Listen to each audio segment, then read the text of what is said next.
गौरी कवि और कालू कौवा एक दूसरे को बहुत पसंद करते थे। जल्द ही उन दोनों की शादी भी हो जाती है। गौरी जी बताएं, आपको आज क्या खाना है? मैं अभी आपके लिए लेकर आता हूँ। कालू जी आप कितने अच्छे हैं, मेरी हर बात मानते हैं, मेरी सारी जरूरतों का कितने अच्छे से ख्याल रखते हैं। इतनी सुंदर पत्नी है मेरी, इतना ख्याल रखना तो बनता है मेरा। कालू कौवा हर रोज जंगल से ताज़ा ताज़ा फल ढूंढकर गौरी कवि के लिए लाता। वो दोनों बहुत खुश थे। एक दिन कालू कौवे को नदी पर एक कवि मिलती है। कालू कौवा उस कवि को देखता रह जाता है। ये कवि तो गौरी से भी ज्यादा सुंदर है, क्यों ना मैं इसे दोस्ती कर लूं, बात करके देखता हूँ। कालू कौवा उस कवि के पास जाता है। आपको पहले कभी नहीं यहाँ देखा, क्या आप नई आई हैं इस जंगल में? मैं इस जंगल में कल ही आई हूँ, क्या आप भी यहाँ ही रहते हैं? हाँ हाँ, मैं यहाँ ही रहता हूँ। आपका नाम क्या है? मेरा नाम सुंदरी है। आप भी बिल्कुल अपने नाम की तरह सुंदर हैं। कालू कौवा नदी पर बैठकर बहुत देर तक उस कवि से बातें करता है। कालू जी ना जाने कहाँ रह गए, जब आकर वो अंडा देखेंगे तो खुशी से पागल हो जाएंगे। ऐसी अच्छी खबर के साथ मुंह मीठा करना तो बनता है। मैं उनके लिए मीठी खीर बना लेती हूँ, खुश हो जाएंगे। गौरी कवि खीर बनाने लगती है। वो आज बहुत खुश थी। रानो चिड़िया भोजन लेकर अपने घर जा रही थी। जब वो गौरी के घर के सामने से गुजरती है तो उसे गौरी के घर से खीर की खुशबू आती है। रानो चिड़िया गौरी कवि के घर जाती है। गौरी बहन, क्या आज फिर आप खीर बना रही हैं? और ये अंडा, बहुत बहुत बधाई हो आपको। हाँ चिड़िया, मैं आज बहुत खुश हूँ। कालू जी के लिए मैं खीर बना रही हूँ और हाँ, तुम्हें भी देकर जाऊंगी। रानो चिड़िया अपने घर चली जाती है। कुछ देर बाद कालू कौवा घर आता है। कालू जी, आपके लिए एक बहुत अच्छी गुड न्यूज़ है। गौरी, मैं आज बहुत थक गया हूँ, मुझे आराम करना है। कालू जी, मैं आपको ऐसी चीज दिखाऊंगी, आपकी सारी थकन उतर जाएगी। अब बोल भी दो, क्या है ऐसा? गौरी कवि एक साइड पर होती है। अंडा? ये अंडा किसका है? क्या मतलब किसका है? हमारा है। लेकिन मुझे अभी इस अंडे की कोई जरूरत नहीं है। गौरी कवि के तो होश ही उड़ जाते हैं। कालू जी, ये आप क्या कह रहे हैं? ये हमारा अंडा। कहा ना, नहीं चाहिए, नहीं चाहिए मुझे ये बच्चे। ऐसे कहकर कालू कौवा एक तरफ मुंह करके अपने घोंसले में लेट जाता है। रात हो जाती है। गौरी कवि बैठी रो रही थी। ना जाने क्या हो गया है कालू जी को, ये मुझसे कैसे बात कर रहे हैं। आज से पहले तो कभी ऐसा नहीं हुआ। मुझे माफ कर दो मेरे बच्चे, मैं तो तुम्हारे आने की खुशी भी ना मना पाई। सारी रात गौरी कवि की रोते हुए गुजर जाती है। रानो बहन, ना जाने क्या हो गया है कालू जी को, वो तो ऐसे कभी भी नहीं थे, वो बदल क्यों गए हैं? गौरी बहन, सब्र रखो, सब ठीक हो जाएगा। हम कालू भाई को समझाएंगे, सब ठीक हो जाएगा। मैं चलती हूँ, मेरा अंडा अकेला है। गौरी कवि वहाँ से चली जाती है। कालू कौवा फिर से नदी पर जाता है। सुंदरी कवि भी वहाँ आ जाती है। कालू जी, मुझे सोने का हार बहुत पसंद है। अगर आपने मुझसे शादी करनी है तो आपको मुझे सोने के 5 हार बनवा कर देने होंगे। बनवा दूंगा। और कुछ? और मैं चाहती हूँ उस घर में सिर्फ आप और मैं ही रहें। आपको पहले अपनी पत्नी को छोड़ना होगा। कालू कुछ पल के लिए सोचता है और फिर हाँ में अपना सर हिलाता है। गौरी कवि घर में बैठी हुई थी कि दरवाजे पर दस्तक होती है। लगता है कालू जी आ गए। गौरी कवि जल्दी से दरवाजा खोलती है तो वो देखती है कि कालू सुंदरी को बिहाकर घर ले आया था। ये कौन है? आप जो इतने दिनों से मेरे साथ ऐसा बुरा व्यवहार कर रहे थे, क्या वो इसी वजह से था? अब रोने धोने का कोई फायदा नहीं है। कालू जी मुझसे मोहब्बत करते हैं और इसीलिए हमने शादी कर ली है। तुम निकल जाओ अब यहाँ से। कालू जी, क्या मैं चली जाऊं? अगर तुम नहीं रहना चाहती तो मैं क्या कह सकता हूँ? गौरी कवि दुखी दिल के साथ अपना अंडा उठाती है और घर से निकल जाती है।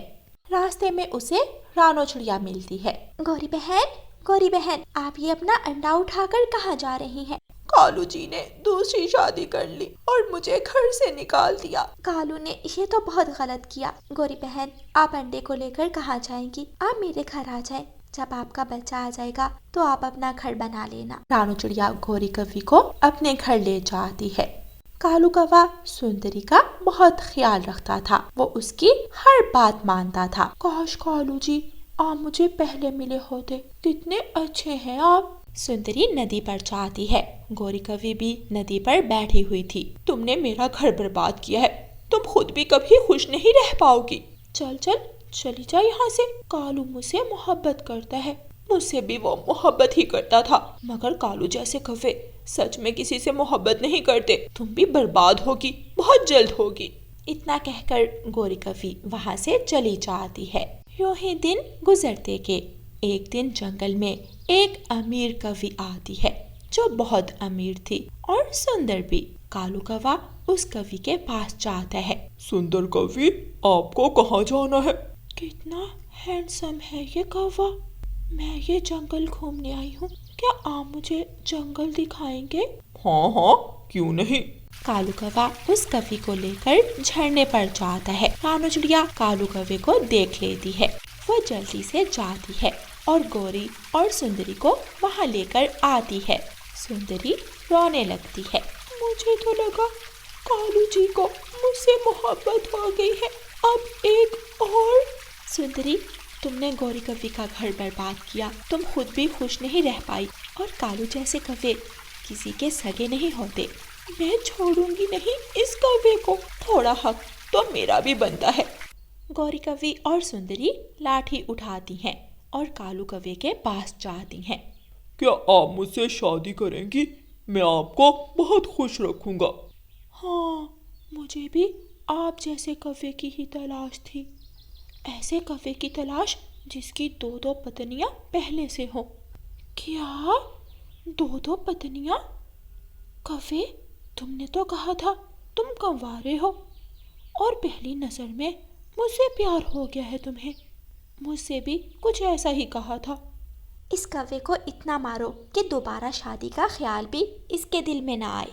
फिर वो सब मिलकर कव्वे को खूब मारती हैं। छोड़ दो मुझे, छोड़ दो मुझे, माफ कर दो। हाय हाय मेरे पंख, मेरी पूंछ। ऐसे कव्वे को उसके किए की सजा मिलती है। प्यारे दोस्तों, इस कहानी को लाइक, अपने दोस्तों के साथ शेयर और चैनल को सब्सक्राइब करना बिल्कुल मत भूलना। आपका धन्यवाद। रानू चिड़िया की ऐसी कहानियाँ सुनने के लिए YouTube सर्च बार में रानू चिड़िया की कहानी लिखें या फिर ये बटन दबाकर बोलकर कहें रानू चिड़िया की कहानी। ऊंचे बड़े पेड़ पर बैठा हुआ कालू कौवा नारियल पानी पी रहा था कि वहाँ एक भूला हुआ बादल आ जाता है। कव्वे, मैं रास्ता भूल कर यहाँ आ गया। मैं बहुत प्यासा हूँ। अगर मुझे कुछ पीने को ना मिला तो मैं मर जाऊंगा। बादल बादल, यहाँ से नदी तो बहुत दूर है। हाँ, मेरे पास ये नारियल पानी है। तुम अगर ये नारियल पानी पीकर सागर तक जा सकते हो तो ये नारियल पानी पी लो। बादल कव्वे की बात सुनकर खुश हो जाता है और कव्वे से नारियल पानी लेकर पी लेता है। कव्वे, तुम्हारा बहुत बहुत धन्यवाद। मैं सागर पर रहता हूँ। अगर मेरी कभी ज़रूरत पड़े तो मुझे ज़रूर बताना, मुझे बहुत खुशी होगी। बादल वहाँ से चला जाता है और कालू कौवा अपने घर आ जाता है। कालू, मेरा भोजन कहाँ है? गौरी, मेरे पंख में दर्द था, इसलिए आज मैं दूसरे जंगल नहीं जा सका। तुम्हें तो पता है, इस जंगल में अब दाना बहुत मुश्किल से मिलता है। मुझे भूख लगी है, जाओ कहीं से भी मेरे लिए दाना लाओ, वरना मैं तुझे ही खा जाऊंगी। कालू कौवा अपनी पत्नी से डरता हुआ फिर से घर से निकल जाता है। कालू जानता था कि उसे चिड़िया के घर से दाना मिल ही जाएगा, इसलिए कालू कौवा चिड़िया के पास जाता है। चिड़िया चिड़िया, मेरी पत्नी बहुत भूखी है, मुझे थोड़ा सा दाना दे दो। मैं दूसरे जंगल से दाना लेकर आई हूँ अपनी बेटी के लिए, मेरे पास ज्यादा दाना नहीं है। चिड़िया, मुझे कालू कहते हैं, सीधे से दाना दे दो वरना मैं छीन लूंगा। कालू कौवा चिड़िया को डराने लगता है, मगर अब चिड़िया भी कौवे को अच्छे से जान चुकी थी। वो कौवे से डरने की बजाय शोर मचाने लगती है। कोई है, कोई है, कोई मेरी मदद करे। मैं देख लूंगा, तुझे मैं देख लूंगा। कालू कौवा वहाँ से भाग जाता है। कबूतर नदी पर बैठा हुआ था, जिसे कौवा देखकर सोचता है, कबूतर नदी पर बैठा हुआ है, मैं अभी जाकर कबूतर का दाना चुरा लेता हूँ और अपनी पत्नी के लिए ले जाता हूँ। कौवा कबूतर के घर दाना चुराने चला जाता है। इधर उधर देखकर कालू कौवा कबूतर के घर में घुस जाता है और कबूतर का दाना चुराकर निकल जाता है। ये दाना तो कालू जी मुझे चोरी का लगता है। तुम आम खाओ, आम, गुटलियों से तुझे क्या लेना देना। कालू, सच में चोरी का दाना खाने का तो स्वाद ही अलग है। वो चिड़िया की बच्ची बहुत चूं चूं करने लगी है। कल मैं उसे मजा चखाऊंगा कि कालू कौवे से कैसे ऊंची आवाज में बात करते हैं।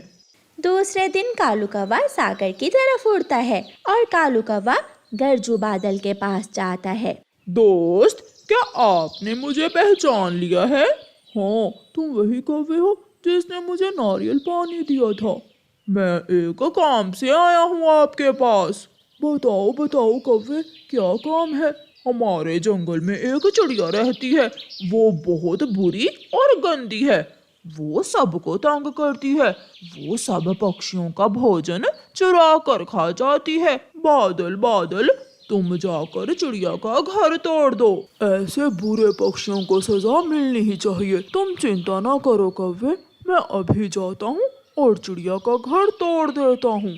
फिर वो बादल जंगल की तरफ जाता है और चिड़िया के घर के ऊपर जाकर ऐसी जोर की बरसात करता है कि थोड़ी ही देर बाद चिड़िया का घर टूटकर नीचे गिर जाता है। चिड़िया बेचारी देखती ही रह जाती है और बादल बरसात करने के बाद वहाँ से चला जाता है। मैंने उस काले बादल का क्या बिगाड़ा था? सारा जंगल छोड़कर मेरे ही घर पर बरसात की और मेरा घर तोड़ दिया। मम्मा, आप परेशान ना हो, हम नया घर बना लेंगे। कौवा चिड़िया का घर तड़वाकर बहुत खुश था। वो खुशी खुशी अपनी पत्नी गोरी को बताता है, तोड़ दिया। मेरे दोस्त बादल ने चिड़िया का घर पूरी तरह तोड़ दिया। कालू, फिर तो वो छोटी चिड़िया बहुत रो रही होगी। मेरा घर टूट गया। हाँ, ऐसे रो रही थी चिड़िया। फिर कुछ दिन बाद कालू कौवा तोते के घोंसले से भोजन चोरी कर रहा था कि वहाँ तोता आ जाता है। चोर कहीं का, मैं तुझे छोड़ूंगा नहीं। तोता तो डंडा उठा लेता है। कालू आगे आगे और तोता पीछे पीछे। भाग भाग कर कालू थक जाता है और आखिर तोता कालू कौवे को पकड़ ही लेता है और कालू कौवे की खूब पिटाई करता है। बताओ, फिर चुराओगे मेरे घोंसले से भोजन? माँ कसम, छोड़ दो, मैं फिर कभी तुम्हारे घोंसले को हाथ भी नहीं लगाऊंगा। पक्षी कौवे को पिटता हुआ देखकर बहुत खुश हो रहे थे। कालू बेहाल होकर घर जाता है। कालू पति जी, किसी से पिटकर आए हो क्या? हाँ गोरी, उस मोटी चोंच वाले हरे मिट्ठू तोते ने मुझे बहुत मारा है। डंडे से मारा है मुझे उस मिट्ठू तोते ने। कालू, जाओ, जल्दी जाओ और अपने दोस्त गरजू बादल से कहो कि आकर तोड़ दे उस मोटी चोंच वाले का घोंसला। मैं अभी जाता हूँ और मजा चखाता हूँ तोते को। कौवा भागता है और जल्दी जल्दी से अपने दोस्त बादल के पास जाता है। बादल, चिड़िया को तो मजा चखा दिया, मगर चिड़िया का एक साथी और भी है, तोता। वो तोता रह जाते हुए पक्षियों को डंडे से मारता है। देखो, मुझे भी मारा है उस तोते के बच्चे ने। तुम चलो मेरे साथ, मैं अभी जाकर देखता हूँ उस हरे तोते को। बादल जाता है और जाकर तोते के घोंसले पर इतनी तेज बरसात शुरू करता है कि थोड़ी ही देर में तोते का घोंसला टूट जाता है। बादल चला जाता है और तोता बैठकर रोने लग जाता है। फिर दूसरे दिन तोता रोता हुआ चिड़िया के पास जाता है। पहले बादल चाचा ने तुम्हारा घर तोड़ा और अब मेरा। हमें बादल को सब बताना होगा। हमें बताना होगा कि दुष्ट कौवा कैसे हमें तंग करता है। हाँ तोते भैया, बादल चाचा को जरूर गलत फहमी हुई होगी। हम अभी जाते हैं। फिर चिड़िया और तोता सागर पर बादल के पास जाते हैं और उसे सारी बात बताते हैं। और जब हम उसे चोरी करते पकड़ लेते हैं तो वो आपके पास आकर हमारी शिकायत करता है। वो बहुत बुरा कौवा है।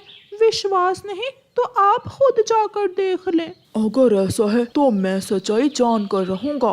फिर वो बादल जंगल की तरफ जाता है और छुपकर देखने लगता है। थोड़ी देर बाद कौवा आता है और बुलबुल के घोंसले से उसका अंडा फोड़कर पीने लगता है। ये कौवा तो सच में बहुत खराब है। जालिम कौवे, तुमने ये क्या किया? तुमने मेरा अंडा ही पी लिया। मुझे भूख लगी थी और याद रखना, अगर मुझसे पंगा लिया तो तोते और चिड़िया की तरह तुम्हारा घोंसला भी टूटेगा। पीछे से बादल बोलता है। अब घर इन पक्षियों का नहीं बल्कि दुष्ट कौवे का टूटेगा। फिर वो बादल गुस्से में आ जाता है और कौवे के घर पर जोरों की बरसात करता है और कौवे का घर टूट जाता है। फिर बादल चिड़िया और तोते को बादलों के बने हुए नरम नरम घर देता है और वहाँ से चला जाता है।